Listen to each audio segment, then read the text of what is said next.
50, 51, 52. Oh, hello there. Right, today, anatomy.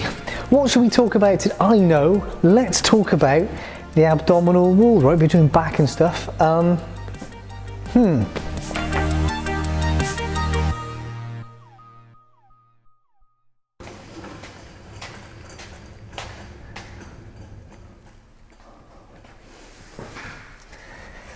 Right.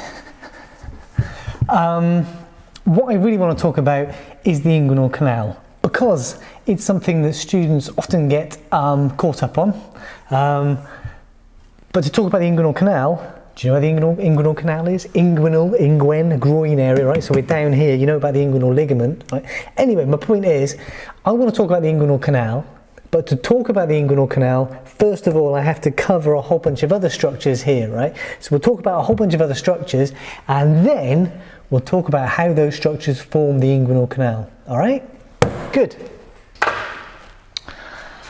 So, what is the inguinal canal?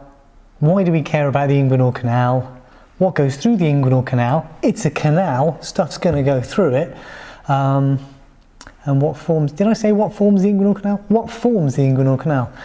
So the inguinal canal, I think we think about most in the male anatomy, in the male pelvis, because we have these things outside the body. The testis is inside the scrotum, and they communicate with things inside the abdominopelvic cavity, right? So the vas deferens has got to get in, the testicular artery's got to get in, and the testicular vein or the pampiniform plexus has got to get out, and nerves have got to get right.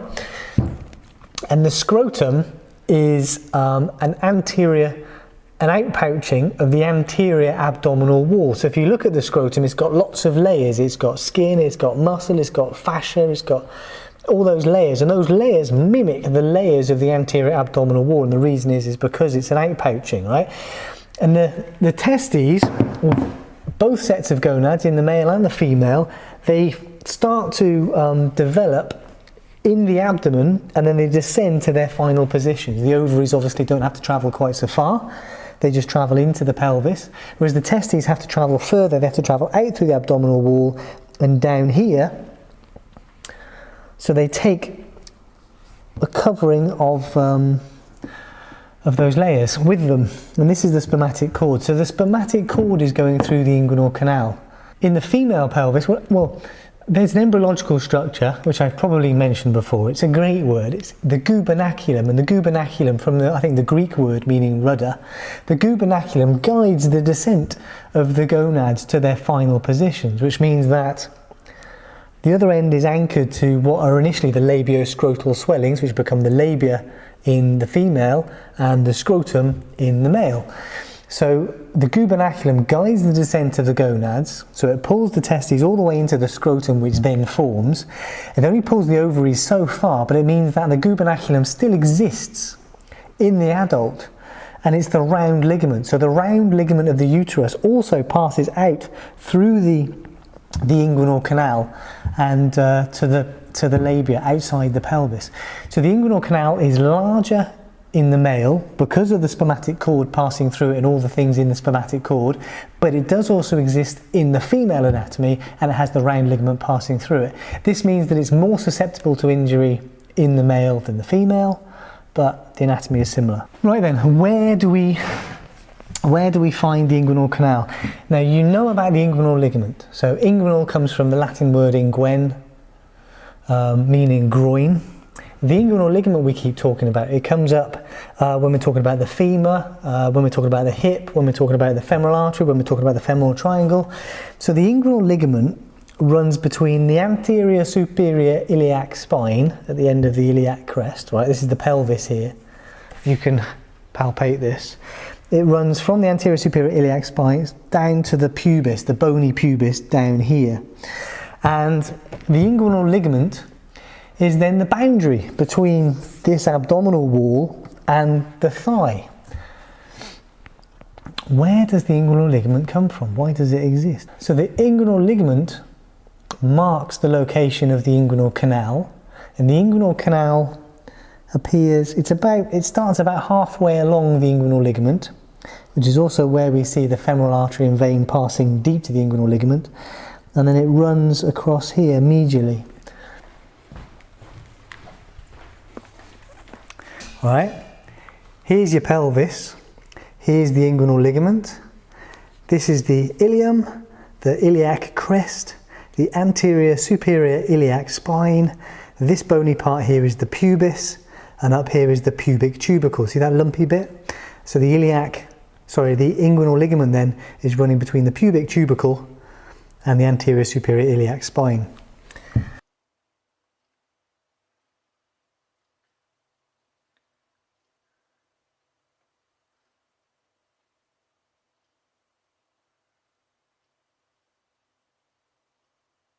Now, where does the inguinal ligament come from? Is it just a ligament, or is it more interesting than that? It's more interesting than that. The inguinal canal then is running through here, and somehow it allows structures to pass through that abdominal wall to get outside of the body, outside the abdominopelvic cavity, and back in again. So somehow we've created a canal here, but how do we create that canal? Where does it come from? And the canal then, it has what we call a deep inguinal ring, and so a deep or internal ring, and it has a superficial or external ring. So the deep ring is on the inside here, and the superficial ring is on the outside here. And we have this canal there, and we can see a little bit of that. So that would be the superficial ring there. How do we make this inguinal canal then? Right, well, now we need to start talking about some of these muscles.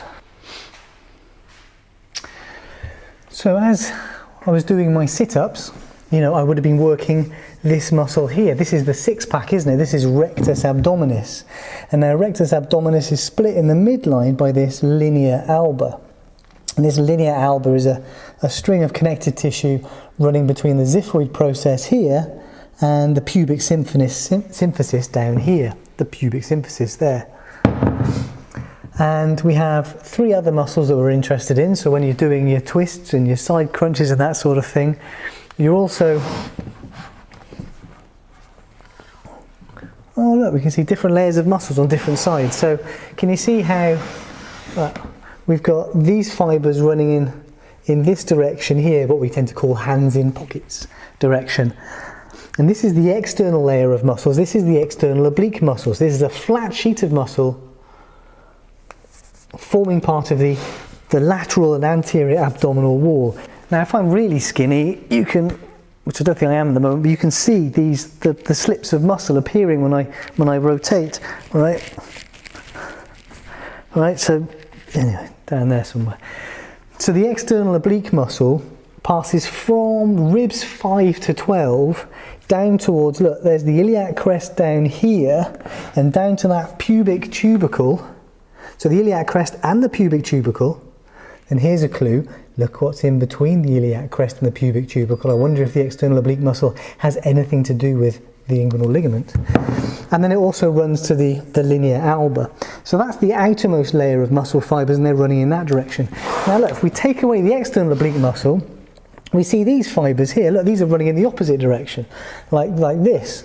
So this is the internal oblique muscle layer, and these fibres are running from, look, the iliac crest, they're running from connective tissues under the inguinal ligament. There's a whole bunch of other layers of fascia there, which maybe we'll talk about one day just for fun. And then running up to the 10th to 12th ribs under here. This is also running across to the linea alba. It's also attached to the thoracolumbar fascia, which is a number of layers of thick connective tissue holding everything in place around here. Thoracolumbar fascia, it's a general sheet of fascia around here. And it's also passing to the conjoint tendon. Now the conjoint tendon kind of comprises this muscle and the other muscle layer deep to it, and they kind of come together and form a tendon which inserts down here, down into the pubic symphysis. So the other muscle then, if you take this away, you'd have transversus abdominis. And transversus abdominis does as the name suggests, and it runs transversely around the abdomen. So that's the deepest layer. So we've got three muscle layers: external oblique, internal oblique, and transversus abdominis. if I get another model, I can use that without having to take this one apart.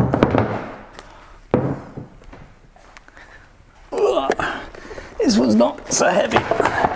Now look, can you see? So we've taken away the anterior abdominal wall, and look, you can see these three layers of muscle here, right? External oblique, internal oblique, and transversus abdominis, and also down here. Now.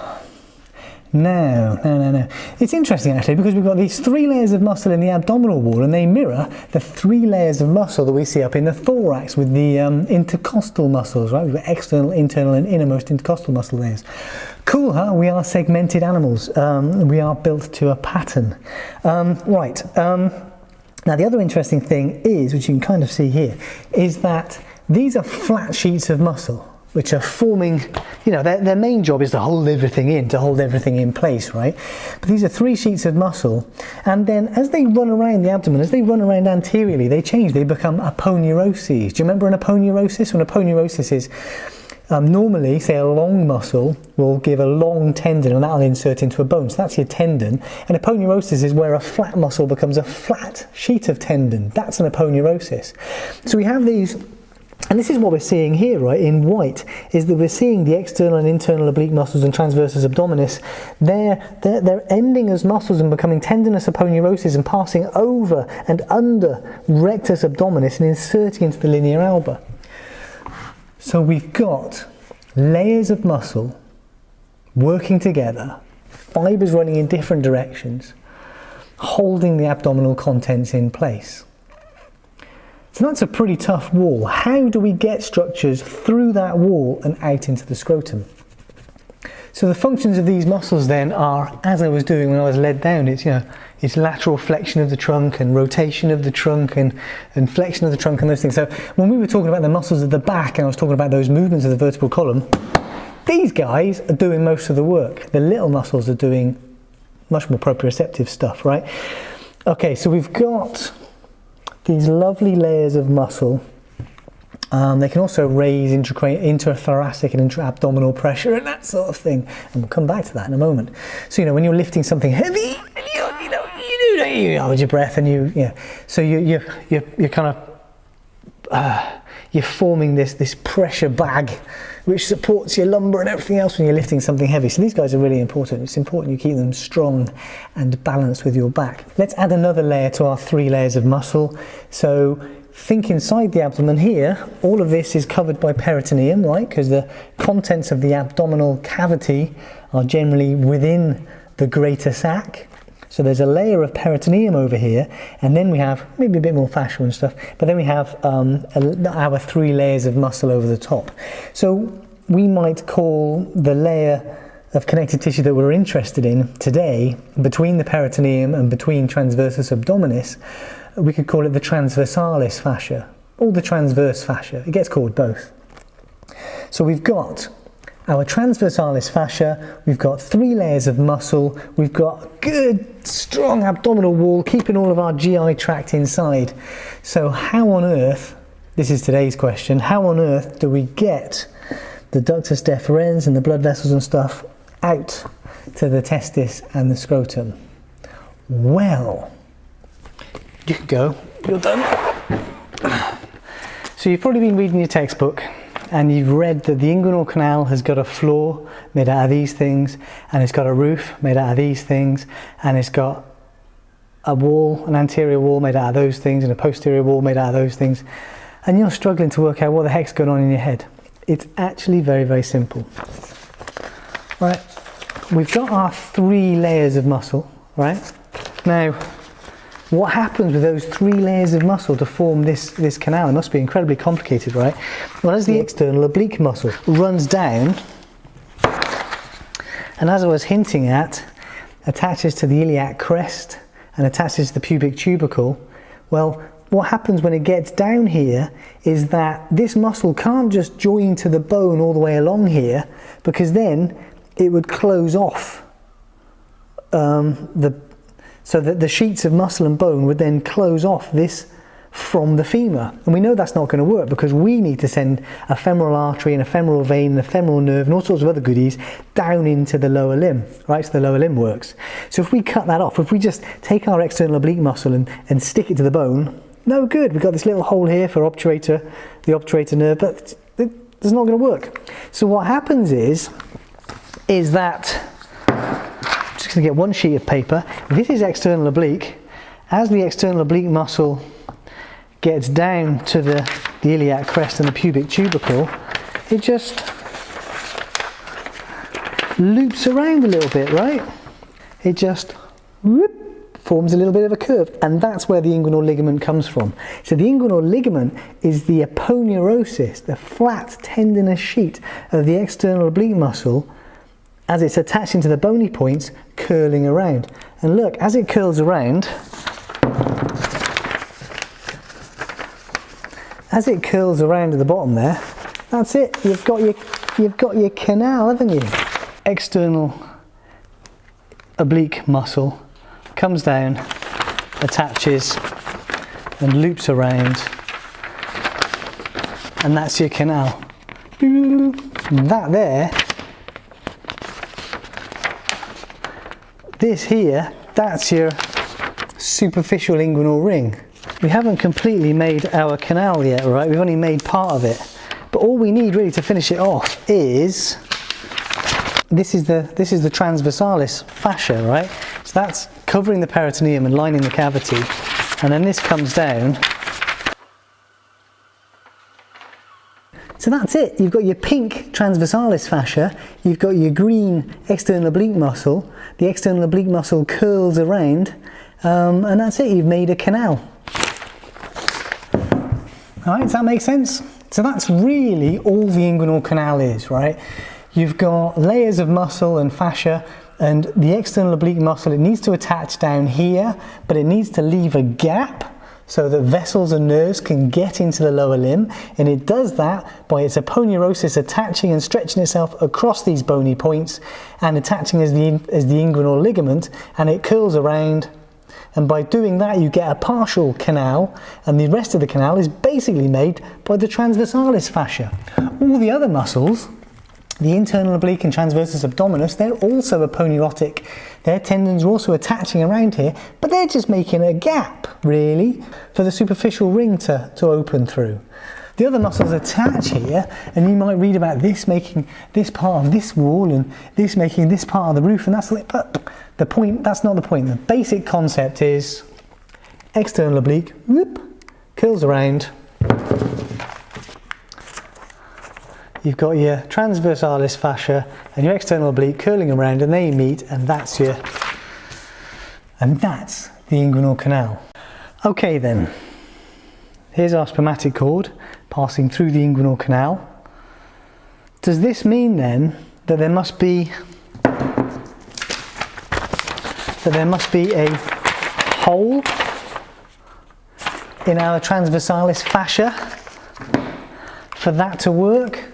No, because remember I said that the scrotum is an outpouching of the layers of the anterior abdominal wall. So the transversalis fascia doesn't have a hole in it. No, it's an outpouching.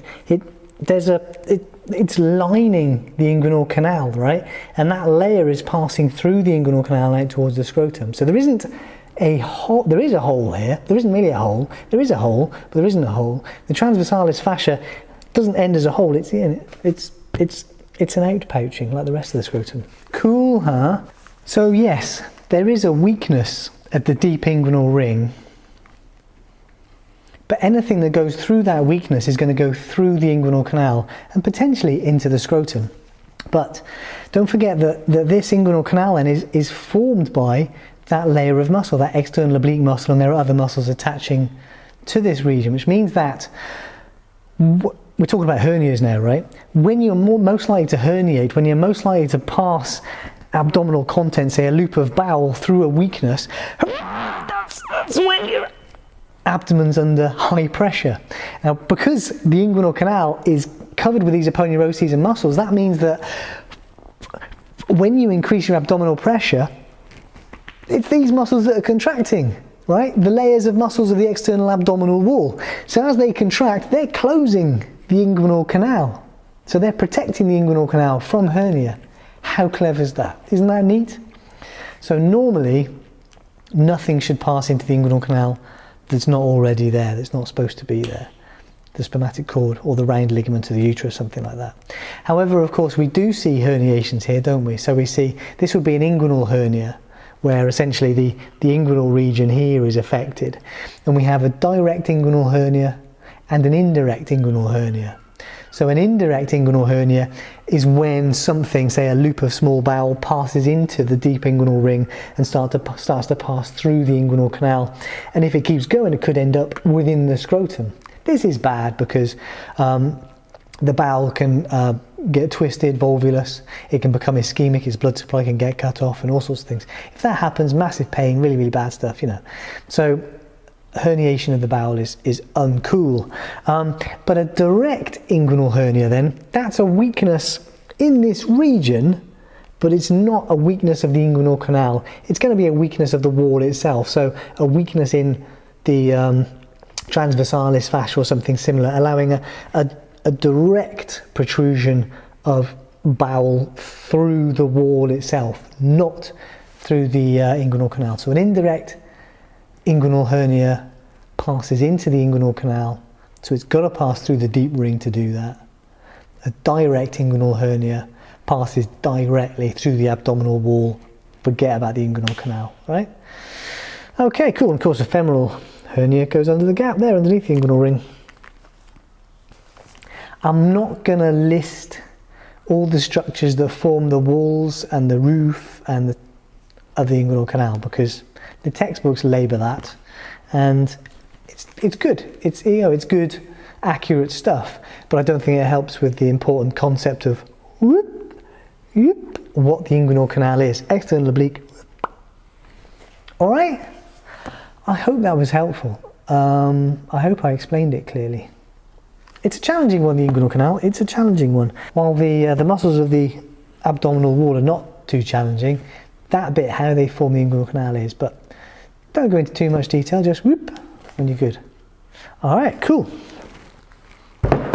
See you next week.